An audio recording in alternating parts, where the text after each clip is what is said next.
어제 있었던 한중 정상회담과 에이펙 폐막 소식, 또 전국 상황까지 함께 짚어보겠습니다.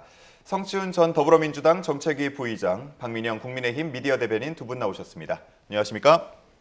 네. 자, 그야말로 세계의 이목이 집중됐던 경주 에이펙 정상회의, 이제 경주 선언을 채택하면서 마무리가 됐습니다. 여야 정치권도 모처럼 한 목소리로 환영의 뜻을 나타내기도 했는데 일단 두 분의 총평을 들어보고 싶습니다. 일단 매우 성공적이었다고 볼 수 있겠죠. 그러니까 1989년에 시작된 이 에이펙, 이 자유무역과 다자 협약을 기본 정신으로 하고 있지 않습니까? 근데 최근 들어서 이 기본 정신을 흔들게 하는 많은 일들이 있었죠. 대표적으로는 일단 이 중심에 있는 미국이 이 공정한 무역, 그러니까 자유무역만 추구해서는 미국에게 너무 공정하지 않다, 불공정하다라는 이유로 이 관세 협상을 시작을 하게 되면서 사실상의 보호무역주의로 들어갔습니다. 이런 그 기조의 흐름들, 그리고 또 그 근간에는 또 미국과 중국의 갈등이 있었죠. 과거에 미국과 중국의 갈등은 미국이 중국을 좀 견제하는, 성장하는 중국을 견제하는 것이었다면 최근에는 이미 성장해버린 중국과 실제적인 위협으로 다가올 수 있는 그런 경쟁, 갈등들을 일으키고 있기 때문에 이 다자협력체인 에이펙에서 얼마나 성과를 낼 수 있을 것인가에 대한 의구심이 많았던 것도 사실이거든요. 실제로 또 특히나 트럼프 대통령 1기 때 파푸아뉴기니 2018년에 있었던 그 당시 에이펙 때는 공동선언문 채택도 불발이 됐었습니다. 그렇기 때문에 그럼에도 불구하고 이번에 경주 선언을 이끌어낸 것, 물론 뭐 문구나 이런 부분에 대해서 아쉬움이 있다라는 평가도 있습니다만 경주 선언 이끌어낸 것 자체가 매우 큰 성과라는 말씀을 드리고 싶고요. 그리고 저희가 2005년에 부산 에이펙을 했었잖아요. 그러니까 20년 만에 이제 한국에서 또 에이펙 의장국으로서 에이펙을 개최했는데 그때와 달라진 한국의 위상, 저는 그 중심에는 이제 또 이 K-컬처가 있다고 보는데 이 에이펙 중간중간 곳곳에 뭐 K-푸드나 뭐 K-팝, K-뷰티 곳곳에 있었던 이 한국 문화의 힘이 이제 널리 알려지는 걸 넘어서 함께 공유할 수 있는 수준에 이르렀다라는 차원에서 국제사회에서 한국의 위상을 좀 느낄 수 있는 그런 성공적인 에이펙이었다고 평가합니다. 네, 박 대변인님은 어떻게 평가하십니까? 네, 뭐 규격 자체는 그럴듯하게 갖춘 행사였다라고 저도 평가를 합니다. 아까 말씀하셨던 것처럼 이 K 문화라고 하는 것이 이미 세계적으로 널리 알려져 있지 않습니까? 그런 문화들을 좀 레버리지 삼아서 우리 정부 행사를 좀 전 세계적으로 알리는 계기가 되지 않았을까라고 생각을 하는데 그런 규격과 별개로 좀 내용상으로는 아쉬웠다라고 저는 생각을 하거든요. 결과적으로 저희가 경주선언 채택을 하기는 했습니다만 뭐 자유무역, 뭐 개방, 뭐 연대 이런 부분들을 강조를 하지 않았습니까? 그러나 이런 문구들이 좀 동상이몽이 아닌가라고 하는 생각이 들거든요. 왜 그러냐면 미국의 관세 협상만 저희가 이 무역 장벽으로 얘기를 하는 것이 아니라 중국에 의한 계획 경제도 마찬가지로 자유무역을 좀 저해하는 요인이라고 평가를 미국은 하고 있거든요. 이를테면은 WTO 후 규범이라고 하는 것이 각국이 자유롭게 성장을 하고 기업들이 투자를 하는 가운데 이루어지는 규범인 것인데 중국 같은 경우에는 막대하게 얻은 무역 수익을 특정 기간 산업에 집중 투자함으로써 타국의 기간 산업들을 침해를 하는 그런 요인들을 미국이 지적을 하고 있는 거거든요. 당장 가장 큰 피해자가 저희 대한민국이라고도 볼 수 있습니다. 이를테면은 저희 한국이 조선업의 압도적인 1위를 차지를 하고 있었습니다만은 중국이 그 막대한 그 무역 이익을 기반으로 조선업을 집중 투자를 하게 되면서 2위로 밀려나게 됐거든요. 이런 상황들을 종합적으로 봤을 때 이 자유무역에 대한 기초적인 규범을 저해하는 것은 계획 경제식으로 성장하는 중국을 위시한 국가들일 수가 있다라고 하는 해석이 있는 것이기 때문에 이 개방과 연대라고 하는 것이 이 미중 패권 갈등 사이에서 동상이몽으로 끝이 날 수가 있다라고 저는 그런 우려가 있는 것이고요. 또한 저희가 이 한미 한중 간의 정상회담이 있기는 했습니다만은 실질적으로 어떤 구체적인 성과들이 있었는지는 좀 의구심이 들거든요. 이에 대해서 많은 국민들께서의 평가가 있을 것 같습니다. 예. 두 분께서 성과와 과제에 대한 부분을 짚어주셨는데 에이펙은 다자 협의체이지만 이 기간 있었던 뭐 한미, 한중, 한일, 미중 다양한 양자 회담에 더 큰 관심이 쏟아졌습니다. 자, 그리고 어제 마지막을 장식했던 빅 이벤트가 바로 이재명 대통령과 시진핑 중국 국가주석의 첫 정상회담이었는데 자, 여기서 나온 발언부터 먼저 듣고 오겠습니다. 지난 30여 년간 한중 양국이 발전시켜온 상호 보완적인 협력 관계는 중국이 세계 제2위의 경제 대국으로 부상하고 우리나라가 글로벌 산업 경쟁력을 갖춘 선진국으로 도약하는 데 있어 크게 기여했습니다. 한중 양국이 시대의 흐름에 발맞춘 호혜적인 협력 관계를 발전시켜 나가는 데 있어서 영내 평화 안정의 중요성은 아무리 강조해도 지나치지가 않습니다. 中韩是搬不走的重要近邻，也是分不开的合作伙伴。愿同韩方加强沟通，深化合作，拓展共同利益，携手应对挑战，推动中韩战略合作伙伴关系行稳致远，为地区和平与发展提供更多正能量。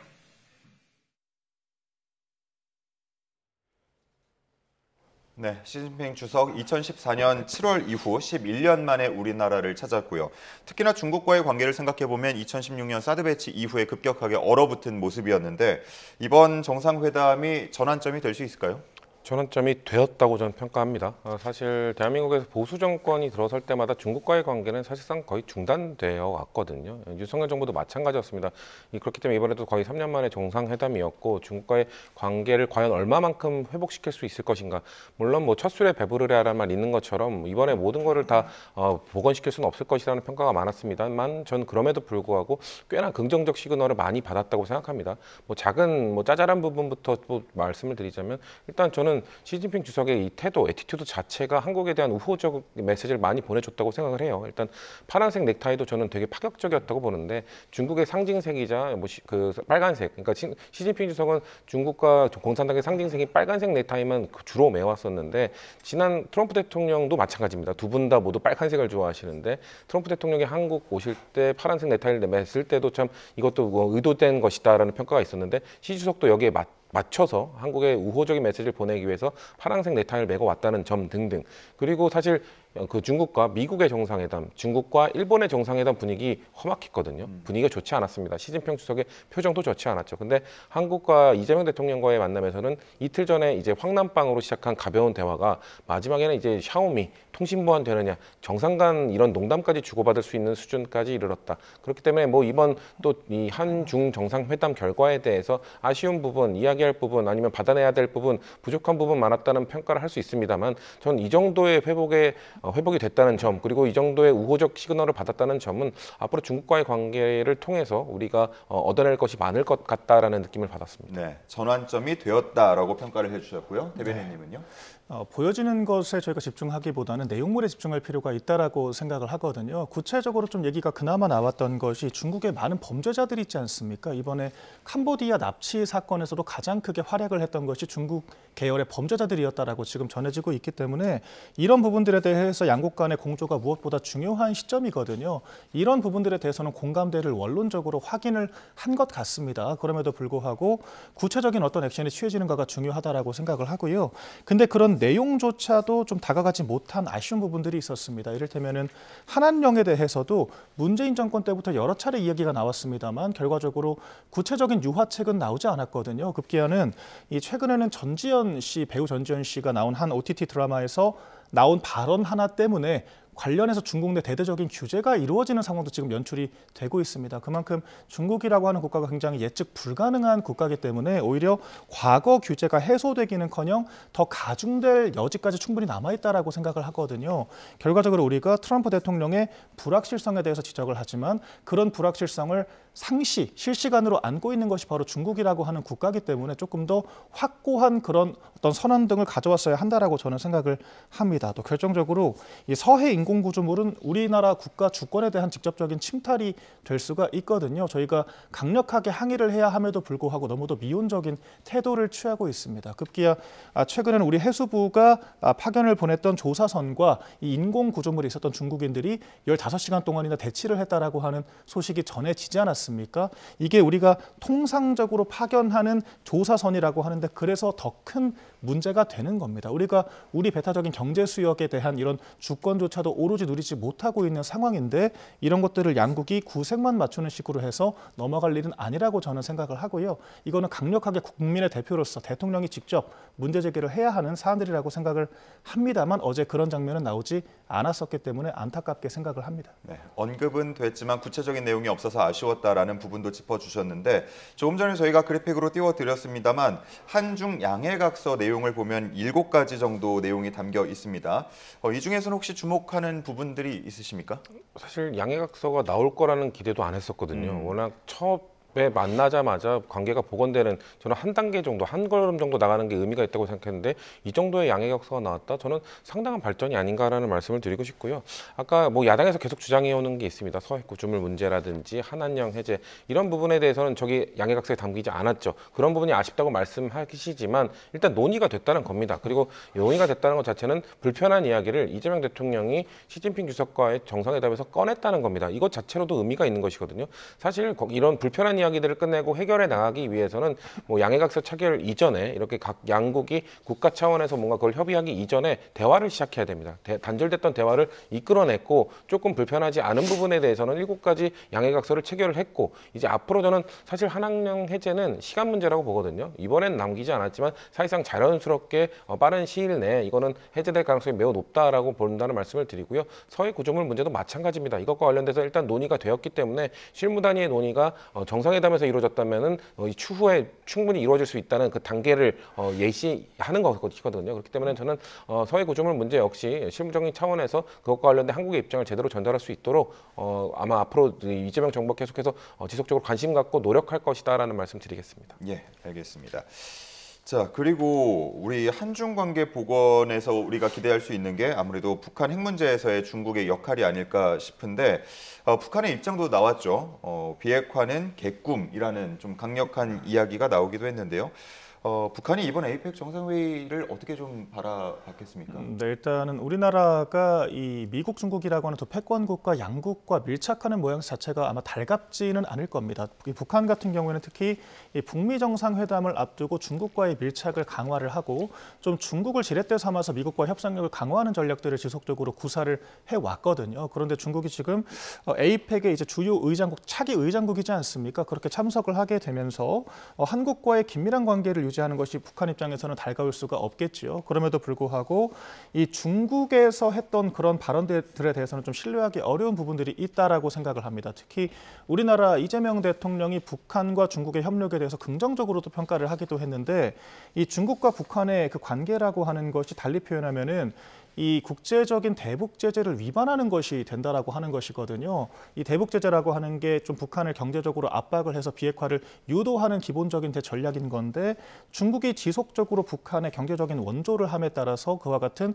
대북 제재가 무력화되는 측면들이 있습니다. 그렇기 때문에 중국이 적극적으로 협력을 하는 것이 무엇보다 중요한 수건인 건데 결과적으로 중국도 우리나라와의 관계도 이제 좀 유지를 하기도 합니다만 결과적으로 북한과의 관계를 끊어내지는 못하고 있는 거거든요. 그렇기 때문에 그 양국의 줄타기에서 이 북한의 어떤 이런 불편한 기류들은 당연히 감지될 수가 있는 것이고요. 저희는 그런 것들을 또 적극적으로 활용을 해야 되는 입장에 있는 것입니다만은 구체적인 그런 또 내용은 나온 부분들이 없기 때문에 또 소강 상태로 가지 않을까라는 생각이 들고 또 이제 북한에 의한 우리나라의 어떤 여러 가지 이 굴종 정책에도 불구하고 이렇게까지 좀 난색을 표하고 항상 아픈 말들만 하는 부분들에 대해서 우리 정부의 이런 비핵화 전략이라고 하는 것, 북한 정책이라고 하는 것이 과연 실효적인 것인가에 대해서도 좀 적극적인 검토가 필요하다라고 생각을 했습니다. 예, 북한 메시지가 꽤 강력하게 나왔어요. 어떻게 보셨는지 궁금합니다. 그렇죠. 뭐 북한은 늘 그런 메시지를 내기 때문에 아무리 그런 메시지를 내더라도 끝까지 대화를 위한 노력을 저는 해야 된다고 생각합니다. 민주당 정부,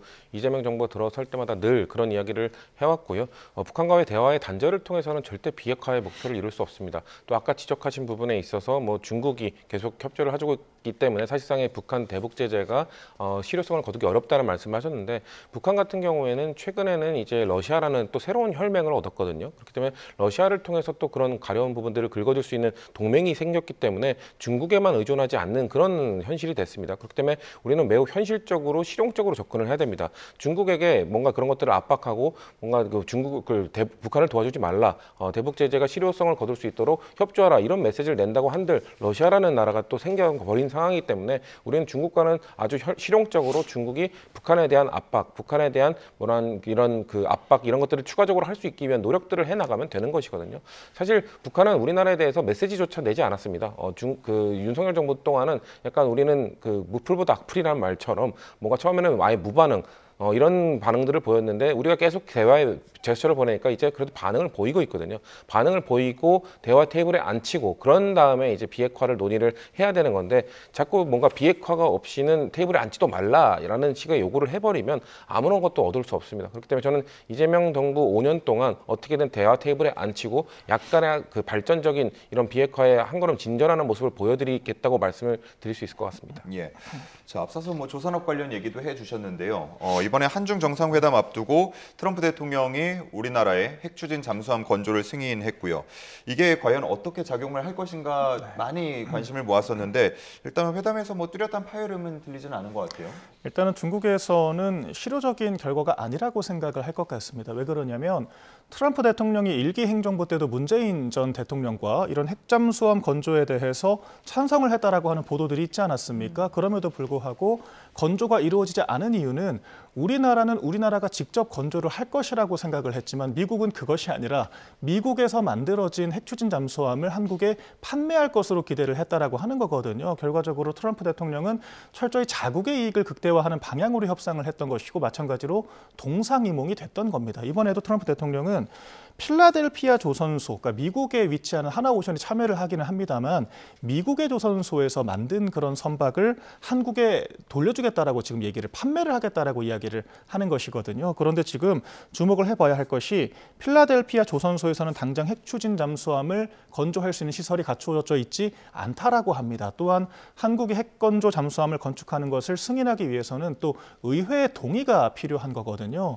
트럼프 대통령의 임기가 지금 3년이 남지 않은 상태인데 시설을 만드는 데만 3년 넘게 걸린다라고 하고 미국 의회 승인까지 필요하기 때문에 사실상 실효성이 없는 협상이었다. 그런 승인이었다라고 중국은 생각을 할 수가 있을 것 같습니다. 그렇기 때문에 말뿐인 그런 어떤 조치들에 대해서 굳이 긴장감을 유지할 필요가 없다라고 판단했을 수 있다라고 생각을 하고요. 이런 부분들에 대해서는 오히려 중국이 아니라 우리나라가 과연 이 미국과의 관계에서 이것이 협상력 있는 구속력 있는 결과로 이루어질 수 있을 것인지 추진 가능한 것인지에 대해서 적극적으로 검토를 해야 하는 부분이라고 저는 생각을 합니다. 네, 뭐 이야기가 나온 김에 한미 정상회담 관련된 내용으로 좀 이어가 보자면 말씀을 해주신 것처럼 이 핵추진 잠수함 건조 관련 부분이 상당히 많은 주목을 받았습니다. 하지만 동상이몽에 그칠 것이다. 현실적으로 뭐 기간이나 이런데 문제가 있다라고 지금 지적을 해주셨는데 어떻게 보십니까? 일단 말로 약속을 안 하면 어떻게 진행이 될 수가 있는 거죠? 사실 아까 뭐 문재인 정부 때를 말씀하셨는데요.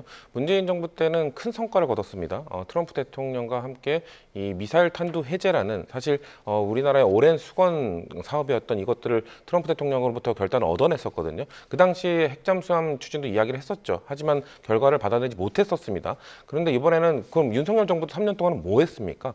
보수는 안보다라는 이야기들을 내세우면서 대체 한국의 국방력 향상을 위한 미사일 탄두 해제, 핵잠수함 추진 결단을 받아내는 용기 이런 것들을 한 번도 추진하지 못했던 게 보수 정권 아닙니까? 그런 것들에 대해서 그러면은 임기가 3년밖에 남지 않았기 때문에 나중에 어떻게 될지 모른다. 나중에 어떻게 될지 모르기 때문에 아무것도 안 합니까? 저희가 일단 첫 삽을 떠놓으면 다음 정권이 누가 되든 또 미국의 다음 정부가 누가 되든 이전 정부가 해놨던 부분들에 대해서 이어가기 위한 노력들을 하면 되는 겁니다. 그거에 대해서 오래 걸리는 사업이라고 해서 그럼 앞으로 한 10년 정도 걸리는 사업에 대해서는 아무 정부도 추진을 안 하겠네요. 왜냐하면 정권이 바뀔 거니까 정권 바뀌면 뭐 흐지부지 될 거 아니냐 이런 생각을 가질 수 있는 건 아니겠습니까? 사실 중국도 외교부 차원에서는 즉각적인 반응이 나왔었어요. 이거에 대해서 불편한 감정을 드러냈었는데 시진핑 주석이 그거에 대해서 한중 정상회담에서 굳이 불편한 기색을 드러내지 않았던 것은 이게 실효적인 것이 아니라서가 아니라 한국에게 굳이 그런 불편한 이야기를 꺼내면서 뭔가 한중 정상회담의 우호적 분위기를 해치기 싫었기 때문이겠죠.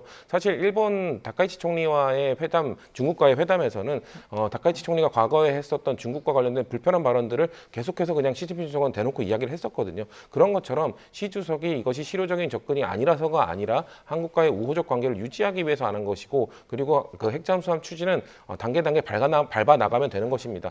기간이 오래 걸린다고 하더라도 저희는 만약에 우리가 정권 연장을 하게 되면 이거를 지속적으로 미국 정권이 공화당이 되든 민주당이 됐든 추진을 할 겁니다. 마치 지금 국민의힘의 입장은 정권이 바뀌면 하면 못하니까 안 할 거라는 말로 들리게 되기 때문에 혹시나 정권을 국민의힘이 나중에 언젠가 잡게 되더라도 이 사업 같은 것들은 이어나가셔야 된다는 말씀드리고 싶습니다. 예. 자, 저희가 또 미국과 관련해서는 이 관세 협상이 가장 많은 주목을 받았는데 그래픽으로도 저희가 대미 투자 구조에 대한 이야기가 준비가 되어 있습니다. 보시면은 뭐 워낙 많이 알려져가지고 이 내용들 다들 보셨을 것 같은데 어떻게 평가하시는지 지금 전국에서는 좀 평가가 많이 나뉘고 있는 것 같아서요. 먼저 말씀을 해주실까요? 일단 기본적으로 한 문장으로 하면 전 덜 뺏겼다라고 생각하십니다. 뺏겼다. 그러니까 사실상 이 말이 협상이지 미국과 정상적인 협상을 할 수 있는 나라는 사실 지금 중국밖에 없습니다. 중국 정도 돼야 그렇기 때문에 뭐 트럼프 대통령은 중국과의 협상이 10점 만점에 12점이라고 했지만 모든 국제사회는 중국이 승리했다라는 평가를 내릴 정도로 중국 정도 돼야 뭔가 더 많이 얻어내는 협상을 할 수 있는 것인데 나머지 다른 나라들은 사실상 덜 뺏기기 위한 싸움을 하는 겁니다. 그런 차원에서 저희는 분할 납부라는 우리가 가장 목표로 했던 우리의 외환 시장의 영향을 최소화시키면서 미국에 대한 협조를 이끌어내면서도 관세는 15%로 낮출 수 있는 그런 전 최종적인 성과물을 얻어냈다라는 말씀을 드리고 싶고요. 이것과 관련돼서 일본의 뭐 GDP 규모와 비교해서 우리나라에 투자액이 너무 많은 것 아니냐 뭐 이런 또 지적들을 하시는데 그것을 단순히 액수만 비교하면 안 되고요. 지금 관세 협상의 키 포인트는 결국 미국이 본인들 나라에서 돈 많이 벌어가는 나라에게 세금 부과하겠다 거의 이런 차원이거든요. 저희가 미국에서 돈을 많이 벌었기 때문에 세금을 많이 내는 겁니다. 그거에 대해서 GDP 규모 때문에 일본과의 협상과 비교했을 때 우리가 못한 그 협상이다라고 주장하는 거는 지금 전 세계 모든 나라들이 일본과 한국의 협상, 다른 나라들의 협상을 비교했을 때 한국이 비교적 협상을 잘했다는 평가를 모두가 하고 있습니다. 이런 상황에서 디테일한 부분들 당연히 전 야당이 지적해야 된다고 생각합니다. 그게 야당의 역할이니까요. 하지만 전체적인 부분에 대해서 너무 폄훼하는 것은 너무 지양해야 된다고 생각합니다. 예, 이번 협상으로 끝나나 싶었는데 또 미국 현지에서는 다른 이야기들이 나오고 있어서 이게 더 길어지는 거 아닌가 하는 우려들도 있는 것 같아요. 그러니까 협상을 하는 것도 중요하지만 그것보다 잘하는 게 훨씬 더 중요하다라고 하는 겁니다. 이를테면은 핵추진 잠수함 같은 경우에도 그 협상을 하는 그 자체보다 우리가 미국에서 구매를 하는 이런 형태인 것인지 아니면 우리나라가 직접 건조를 할 수 있는 형태인 것인지 그 내용물 자체가 중요하다라고 하는 것이 그 우리가 의지나 그 내용 자체를 비하하는 것은 아니거든요. 그렇기 때문에 승계를 한다라고 하더라도 잘된 협상을 승계해야 하는 것이 의미가 있다라고 저는 생각을 하는 거고요. 마찬가지로 이 무역 협상 같은 경우에도 애초에 3,500억 달러를 현금으로 일시불로 내라고 한 국가는 우리나라밖에 없습니다. 그렇기 때문에 시작부터 좀 협상의 물꼬를 잘못 튼 게 아닌가라고 저희는 평가를 하고 있거든요. 잘못 튼 물꼬에서 현금 투자액의 금액을 낮춘 것도 아니고 그 투자하는 방식을 할부로 바꾼 게 전부인데 이런 것을 가지고 어쨌거나 처음에 이제 말로 줄 거를 되로 받았으니까 되로만 주게 됐으니까 아무튼 잘된 협상이다라고 하는 것은 조금 너무 자기들의 어떤 논리를 자체적으로 좀 아전인수식으로 강화하는 것이 아닌가라고 저는 기본적으로 생각을 하고요. 또한 한미 FTA가 무력화됐다라고 하는 점에서 우리가 동등한 층에서 협상을 했다라고 하더라도 일본보다 불리한 결과라고 하는 것을 인정을 해야 됩니다. 우리나라는 원래 0% 관세를 적용받았다가 15%가 된 것이고 일본은 2.5%에서 15%가 된 것이거든요. 그렇기 때문에 결과적으로 우리나라 자동차 산업의 가격 경쟁력은 2.5%가 손해를 보게 된 것입니다. 그렇기 때문에 유리하다라고 보기가 어렵고 이 외환을 어떻게 확보할지도 좀 구체적인 로드맵이 없는 상황이거든요. 할부로 결론 났다라고 하더라도 매년 30조 원 가까이를 투자를 하도록 되어 있는 건데 이것을 지금 우리나라 정부 부처 10개 가까이를 운영할 수 있을 정도의 예산입니다. 작은 부처를 기준으로 했을 때는 그런 것들을 뭐 기금을 운용해서 마련하겠다라고 하는 것이 구체적이지가 않고 결정적으로 합의문이 없습니다. 그러니까 일본 같은 경우에는 합의문이 있기 때문에 우리가 구체적인 평가를 할 수 있겠습니다만 우리나라는 아까 앵커께서 말씀을 하신 것처럼 미국에선 다른 얘기들을 하고 있거든요. 6천억 원을 한국의 기업들이 직접 투자식으로 따로 투자를 하겠다라고 얘기를 했기 때문에 트럼프 대통령의 말을 그대로 받아들인다라고 하면은 9,500억 달러 규모가 되는 겁니다. 이것은 유럽연합보다 우리나라보다 경제 규모가 10배나 큰 유럽연합보다도 불리한 조건이기 때문에 만약에 미국의 주장이 사실이라고 한다면 이것은 총체적으로 잘못된 협상이라고 할 수가 있는 거겠죠. 이런 측면들을 총체적으로 살펴봐야 하고 결정적으로 이 미국에서 우리나라 시장을 100% 전면 개방할 것이다라고 얘기를 하고 있는데 지금까지 너무도 말이 다릅니다. 우리나라 정부는 이미 100%를 다 열어놓고 있다라고 하고 있지만 미국의 이야기는 아니 개방의 품목을 얘기하는 것이 아니라 개방의 범주, 그러니까 지금은 쌀 우리나라가 29톤 이상을 수입하면 관세를 400%를 적용하도록 되어 있거든요. 이런 것들을 무관세로 바꾸자라고 하는 것이 지금 미국의 입장인 것이기 때문에 우리 정부가 지금 동문서답을 하고 있는 겁니다. 이런 부분들에 대해서 좀 명확한 설명이 있어야 하고 합의문이 나와야만 우리 국민들께서도 확정적인 결과로서 받아들일 수 있을 것이다라고 생각을 합니다. 네, 일본 관련해서는 두 분께서 좀 짧게 답변을 해주시면 좋을 것 같은데 다카이치 사나이 신임 일본 총리와도 만남이 있었고요. 워낙 이제 극우 인사로 알려져 있고 과거 발언들이 주목받았기 때문에 어떤 만남이 될까 궁금했습니다. 어떻게 보셨습니까? 이거는 어제 이재명 대통령의 그 기자회견에서 일본 기자가 질문을 했었죠.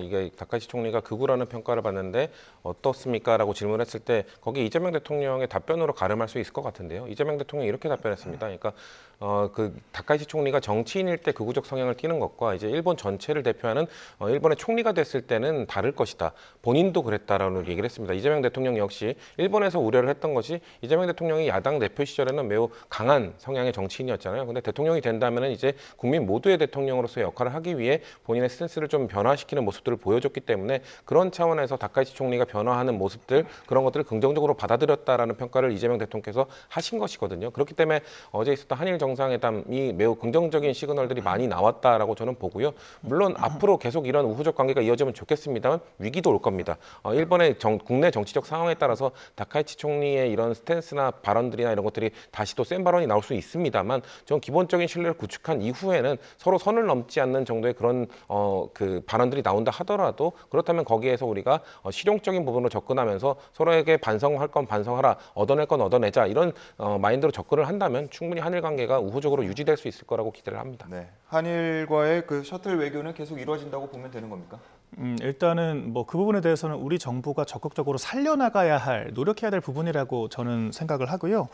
제가 봤을 때는 한일 관계보다 더 주목해야 할 것이 미국과 일본의 관계라고 생각을 합니다. 이번에 거의 역사적인 혈맹 관계를 회복했다라고 이야기를 평가를 받을 정도로 정말 두 정상 간의 화기애애한 모습들이 연출이 됐거든요. 그러면서 한편으로는 이 미국과 일본의 공고한 동맹 아래 한국이 조금 더 소외되는 것이 아닌가라고 하는 우려 섞인 메시지들도 많이 나왔었습니다.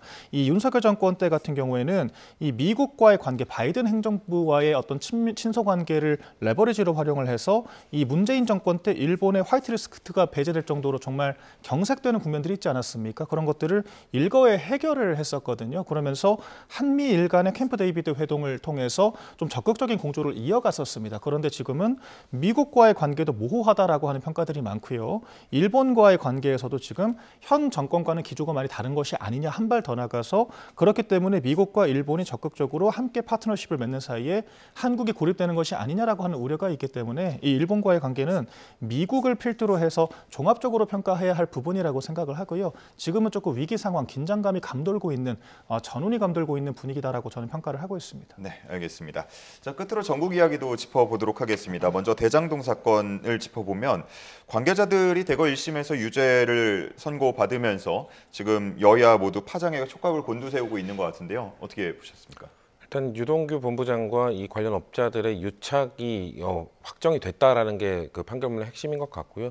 이것과 관련해서 민주당은 이재명 당시 성남시장이 이 관계로부터 어느 정도 단절 판결을 받았다라고 얘기를 합니다. 이거에 대해서 국민의힘은 이제 자의적 해석이라고 계속 주장을 하시는데 저희는 판결문 그대로 이제 해석을 하자는 말씀을 드리는 건데요. 판결문 이렇게 나와 있습니다. 이 성남시장, 당시 이재명 시장이겠죠. 유동규 등과 민간업자의 유착이 어느 정도인지 모르는 상태에서 비교적 자유롭게 수용 방식을 결정할 수 있었던 걸로 보인다.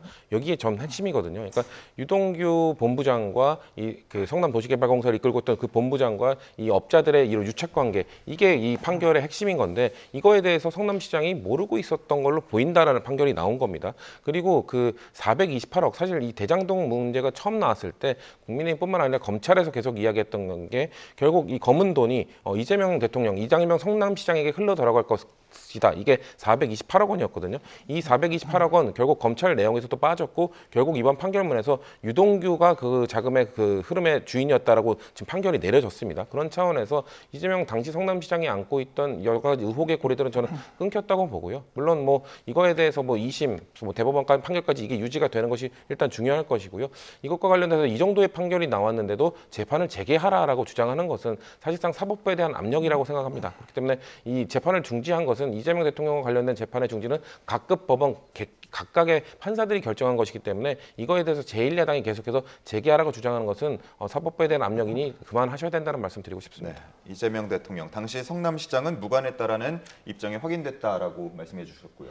그건 민주당의 아전인수식의 해석이라고 저는 생각을 하고요. 확인된 것은 한 가지죠. 지금까지 민주당이 급기야는 뉴스타파 등 일부 매체들은 대장동의 몸통은 윤석열이다라고까지 주장을 했었거든요. 그것이 얼마나 허황된 가짜 프레임이었는지가 증명됐다라고 저는 생각을 하고요. 이 대장동 일당 유동규 씨를 비롯해서 5명이 전원 중형 구속 결정이 됐다라고 하는 것은 이 범죄 사실의 실체적인 진실은 총체적으로 드러났다라고 우리가 이해를 해야 되는 겁니다. 그리고 이제 민주당에서는 오히려 이재명 대통령은 관련 없다라고 이야기를 했지만 그 재판부 판결문에는 분명하게 이게 적시가 되어 있거든요. 성남시의 수뇌부의 도움 없이는 불가능했다라고 이야기를 하고 있고요. 심지어는 아니 이게 1억 원을 투자해서 거의 1,000억 원을 버는 1만 %가 넘는 그런 수익률을 기록을 했다라고 하는 거 아니겠습니까? 당연히 초과 이익을 환수를 했어야 될 성남시의 책임이 있는 그런 사업이었는데 성남시에서 오히려 초과 이익 환수 관련된 규정을 제거를 했다라고 하는 거예요. 그렇기 때문에 이재명 대통령이 처음에는 단군 이래 최고의 환수 사업이라고 얘기를 했다가 나중에는 말을 바꾸게 됐거든요. 그런 측면에서 봤을 때 과연 성남시의 수뇌부라고 하면 누구를 가리키는 것이냐? 당연히 이재명 대통령 당시 성남시장을 가리킨다라고 보는 것이 너무도 명징하다라고 하는 것이고요.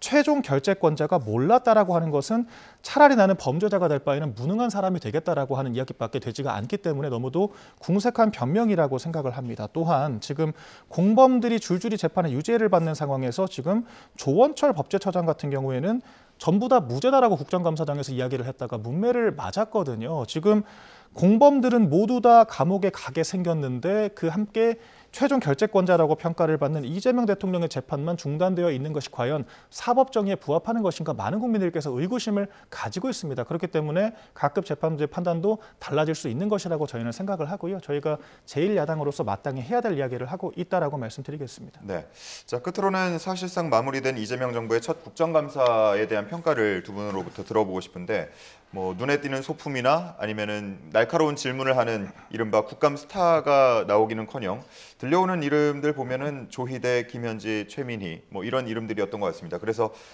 역대 최악이다라는 평가들이 지금 나오고 있는 것 같은데 두 분 어떻게 평가하시는지요? 안타까운 이름이다. 일단 대통령제 국가에서는 일단 행정부 우위 체제라고 일컬어지거든요. 그렇다면은 입법부가 행정부를 견제와 감시할 수 있는 가장 중요한 기능 중 하나가 국정감사입니다. 지난 1년에 대해서 평가하고 그리고 앞으로의 1년에 대한 비전을 제시하는 역할을 해야 되는데 말씀하신 것처럼 이렇게 정쟁으로만 얼룩진 거에 대해서 매우 부끄럽고 안타깝다는 말씀을 드리고요.